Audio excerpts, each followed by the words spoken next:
Gemma Clough.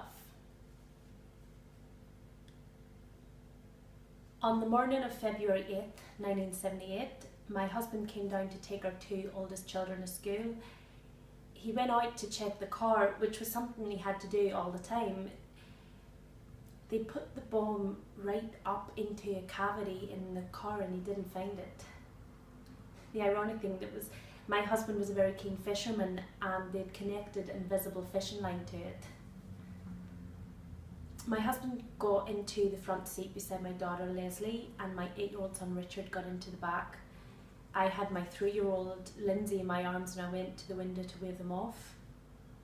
The car was right in front of the window when it exploded.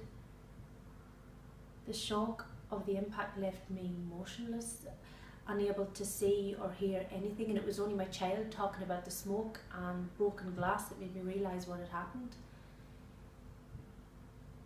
When I got outside, the car was completely torn apart. My husband and daughter were still in the front seat, but their legs were badly cut up and I thought they were unconscious. Richard was not in the car and I realised he'd been thrown out of it by the blast. He was lying across the road. He was badly burned. His face and legs had been slashed with shrapnel and pieces of metal were still in his legs. He was covered in blood. Richard spent 7 weeks in the hospital. There was a lot of skin grafting to be done and I was his only donor. During this period, Lindsay was having terrible nightmares. The doctor prescribed sedatives for her, but I decided to let her talk it out.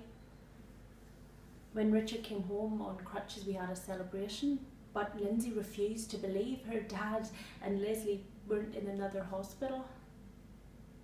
That refusal went on for about 2 years. I had delayed shock. And though it was terrible, it wasn't possible to break down in front of the children. If I had to cry, I'd go into the bathroom and turn on the taps and let go.